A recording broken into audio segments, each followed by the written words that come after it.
الله يا الله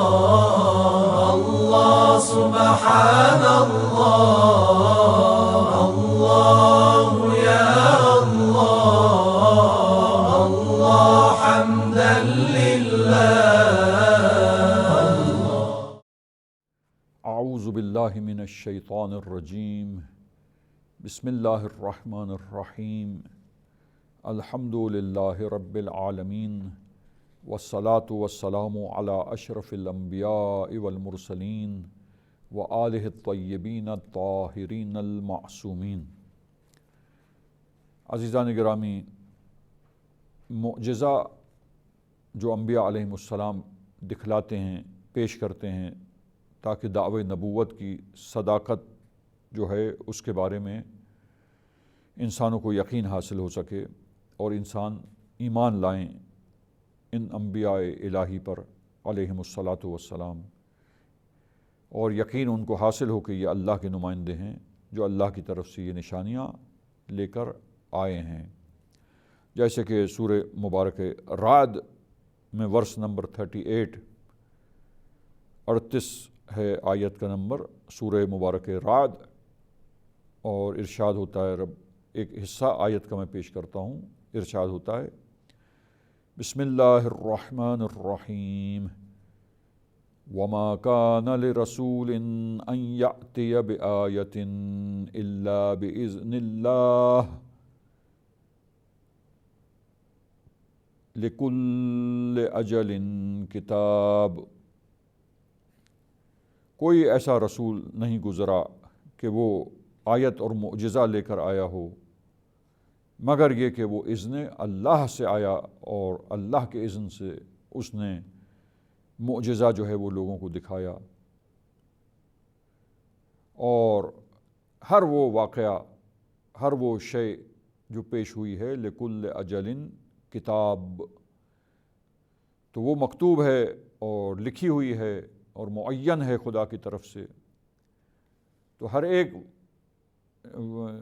شے، ہر ایک معجزہ، ہر ایک کام جو انبیاء علیہم السلام نے پیش کیا ہے تو اس کا وقت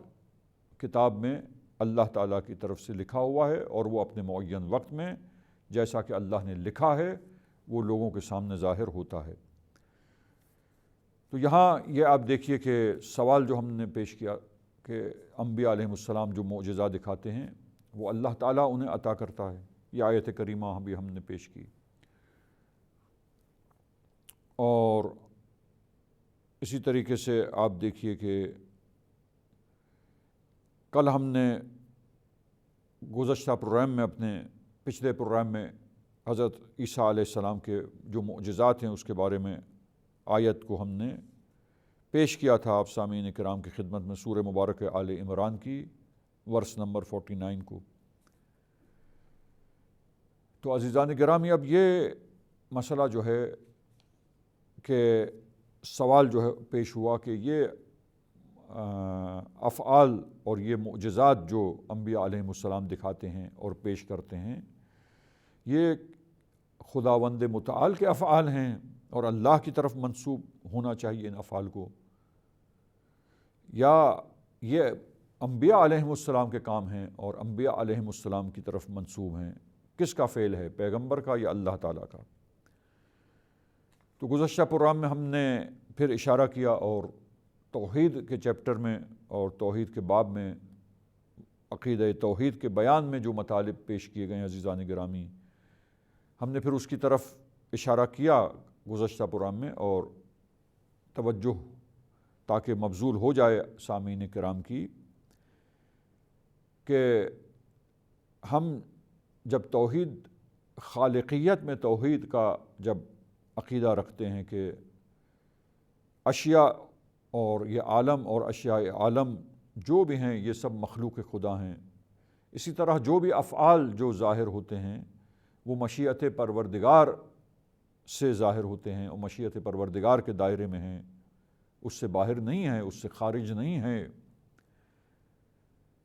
لیکن ایک نظام کے تحت ہے عزیزان گرامی، جو حسین و خوبصورت نظام اور حکیمانہ نظام جو پروردگار عالم نے قائم کیا ہے. اور اس نظام میں عزیزان گرامی جس طرح انسان فاعل مختار ہے اور اس کو صاحب اختیار بنا کر یہ طاقت اللہ نے عطا کی، یہ قدرت خدا ہے کہ قدرت خدا سے انسان کو ایسا پیدا کیا کہ وہ ارادہ کر سکے، اب اچھائی کا بھی ارادہ کر سکتا ہے، برائی کا بھی ارادہ کر سکتا ہے، جیسا چاہے وہ ارادہ کر سکتا ہے، یہ قدرت اللہ نے اسے ارادہ کرنے کی عطا کی۔ اور پھر ارادے کے ذریعے عزیزان گرامی اللہ تعالیٰ نے پھر یہ طاقت عطا کی اعضاء و جوارح میں کہ ارادے کے مطابق وہ جو کچھ ارادہ کیا ہے کام انجام دینے کا یا کام کو ترک کرنے کا، اسی کے مطابق وہ ان صلاحیتوں کو، ان استعدادات اور طاقتوں کو جو اللہ نے اسے عطا کی ہے بروئے کار لا کر جو کچھ اس نے سوچا ہے، جو کچھ فیصلہ کیا، ارادہ کیا ہے، اس کو اپنے ارادے کو عملی جامہ پہنائے۔ اگر کام کے ترک کرنے کا ارادہ کیا ہے تو پریکٹیکل لائف میں عملاً اسے چھوڑ دے، ترک کر دے، کر سکتا ہے انسان، روک لے اپنے آپ کو اس کام کے انجام دینے سے۔ اور اسی طریقے سے اگر کسی کام کے انجام دینے کا ارادہ کیا ہے اور یہ ٹھان لی اور فیصلہ کیا اپنے ذہن میں، اپنے دماغ میں یہ فیصلہ کر لیا ہے کہ اس کام کو انجام دینا ہے، لہٰذا اس فیصلے کے بعد، اس حتمی اور انتہائی فیصلے کر لینے کے بعد انسان قدم اٹھاتا ہے۔ لہٰذا یہ سب نظام ہے اللہ تعالیٰ نے قائم کیا ہے، جو بات اور جو گفتگو توحید در خالقیت کے باب میں وہاں اس چیپٹر میں بیان ہو چکی۔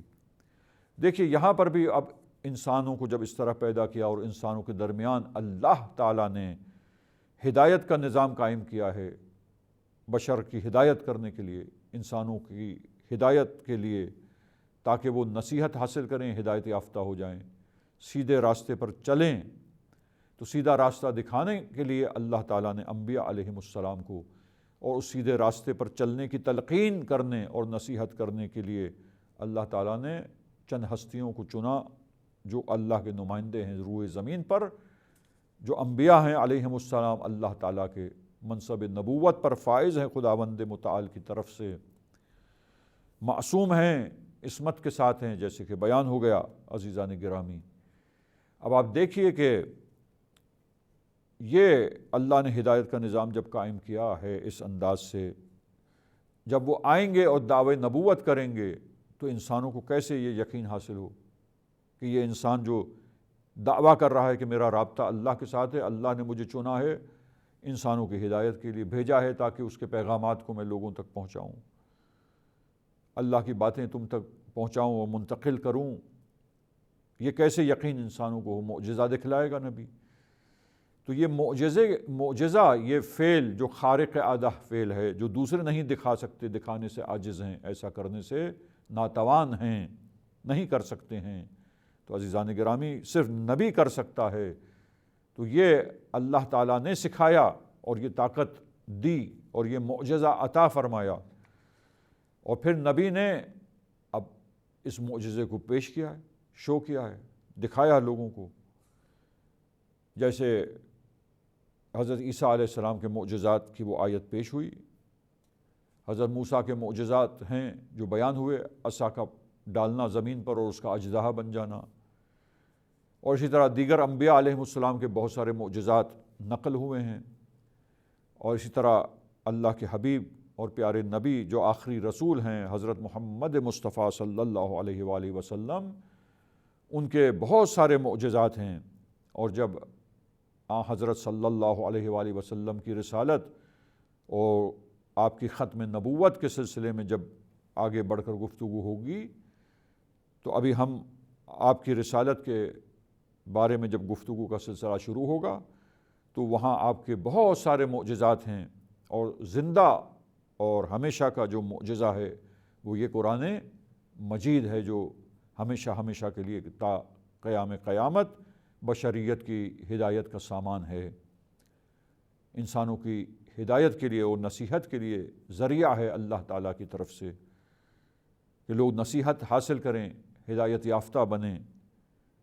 اور اس قرآن کے ذریعے سعادت حاصل کرنے والے ہو جائیں۔ اور حضرت عیسیٰ کے معجزات کا تذکرہ ہوا عزیزان گرامی، وہ آیت جو ہم نے آپ کے سامنے سورہ مبارک آل عمران کی پیش کی۔ تو یہ انبیاء علیہم السلام کے معجزات۔ یہاں پر اب سوال جو ہم نے پیش کیا ہے کہ ایک اعتبار سے ہم یہ کہہ سکتے ہیں، اس میں کوئی اعتراض کی بات ہی نہیں ہے اور اس میں کوئی حرج نہیں ہے کہ ایک اعتبار سے یہ کہا جائے کہ اللہ نے یہ طاقت ان کو عطا کر دی، اس طاقت کے ذریعے وہ یہ کام دکھا رہے ہیں، بس یہ ان کا کام ہے، لہٰذا یہ پیغمبر کا کام ہے، پیغمبر دکھا رہے ہیں، بس پیغمبر کا معجزہ ہے۔ معجزے کو پیغمبر کی طرف اور نبی کی طرف منسوب کرنا اور کہنا یہ فعل نبی ہے، نبی دکھا رہے ہیں، ہاں یہ ہو سکتا ہے، اس میں کوئی شرک نہیں ہے، اس میں کوئی اعتراض کی بات نہیں ہے، اس لیے کہ جب یہ نبی کا فعل کہا جاتا ہے تو ایسا نہیں ہے کہ نبی کا فعل مستقلاً اور اس طریقے سے کہ اللہ سے ہٹ کر یہ خود استقلالی طور پر ان کا ذاتی فعل ہے، نہیں، یہ فعل بإذن اللہ ہے، بقوت اللہ ہے، لا حول ولا قوت الا باللہ، کوئی طاقت نہیں، کوئی قوت نہیں، لیکن سب کچھ اللہ کی طرف سے ہے، ساری طاقتیں، ساری قوتیں، اور توحید در خالقیت یعنی یہ جو کچھ ظاہر ہو رہا ہے یہ سب اللہ تعالیٰ کا قائم کردہ نظام ہے۔ اللہ نے جو طاقت نبی کو دی اس طاقت سے نبی معجزے کو ظاہر کر رہا ہے، معجزے کو دکھا رہا ہے، یہ خارق عادہ کام اس کے توسط سے لوگوں کے درمیان ظاہر ہو رہا ہے۔ تو سامعین محترم، ناظرین کرام، توجہ کیجئے اور توجہ خوب اچھے طریقے سے اس نقطے کی طرف ضروری ہے کہ اس اعتبار سے کہ ہم یہ کہیں کہ انبیاء کا فعل ہے مستقل طور پر نہیں، بإذن اللہ، اللہ کی طرف سے عطا کیا گیا ہے، تو اس میں توحید در خالقیت کے ساتھ کوئی ٹکراؤ، کوئی منافات، کانٹرڈکشن نہیں ہے۔ اور ایک اعتبار سے ہم کہتے ہیں کہ یہ افعال خدا میں، یہ معجزات جو ہیں یہ افعال خدا ہیں، ہر نبی کا معجزہ فعل خدا ہے۔ کس اعتبار سے؟ کہ استقلال کے ساتھ یہ اللہ کی طرف سے ہے، اللہ کا ہے، یہ اللہ کی طاقت ہے اور اللہ نے عطا کی ہے۔ اس چیز کو پیش نظر رکھتے ہوئے اس زاویے سے اگر ہم بات کریں گے تو کہیں گے کہ مستقل طور پر یہ ایک اعتبار سے یہ فعل الہی ہے۔ معجزہ کیا ہے؟ فعل الہی ہے، اللہ تعالیٰ کا فعل ہے۔ اور اس اعتبار سے کہ اللہ نے عطا کر دیا نبی کو،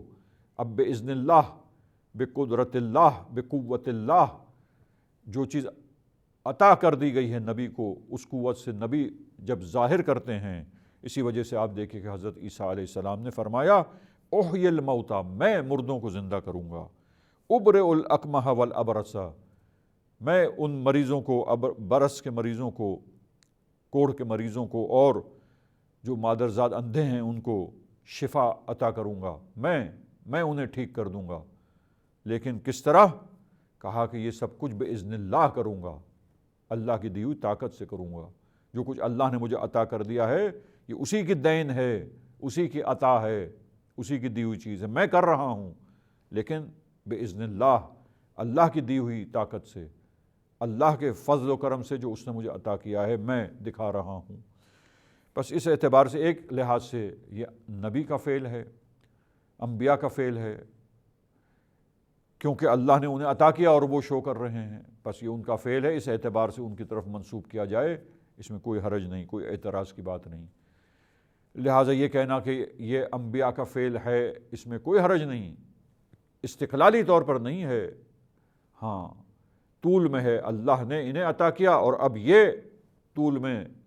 اللہ سب سے بالا تر ہے، اللہ نے عطا کیا ہے، اب اللہ کی عطا اور دین سے وہ اس کو لوگوں کے سامنے ظاہر کر رہے ہیں، پیش کر رہے ہیں، شو کر رہے ہیں۔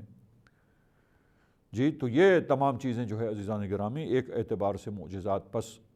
افعال انبیاء ہوئے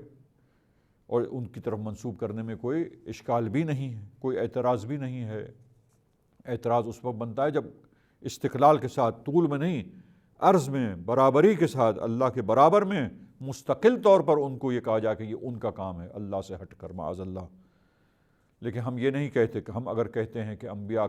کے افعال ہیں معجزات، طول میں اللہ نے انہیں عطا کیا، اب وہ شو کر رہے ہیں، اب وہ دکھا رہے ہیں، بس اس اعتبار سے ان کے افعال ہیں، یہ قدرت اللہ نے دی ہے انہیں، تو عزیزان گرامی، اور ایک اعتبار سے حقیقتاً یہ کیا ہے کہ اللہ تعالیٰ کی دین، اللہ تعالیٰ کی عطا ہے،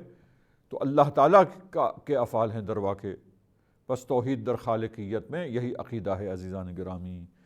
کہ جو کچھ ہے سب کچھ مخلوق خدا ہے، جو کچھ ہے وہ سب مملوک خدا ہے، وہ اللہ مالک حقیقی ہے اور تمام چیزوں کا خالق ہے۔ لیکن کیسے خلق کیا اللہ نے، یہی اس نظام کے ذریعے اللہ تعالیٰ نے وجود چیزوں کو عطا کیا ہے، اور اس میں کوئی قباحت نہیں، بلکہ یہ چیزیں ہمیں نظر آتی ہے عزیزان گرامی کہ پانی برستا ہے، اس میں تاثیر رکھی، سورج کی کرنوں میں تاثیر رکھی، زمین کے اندر یہ تاثیر رکھی، ان تاثیر کی بنا پر پودا اگتا ہے۔ پس پودے کے اگنے میں یہ تمام اسباب ہیں اور یہ تمام چیزیں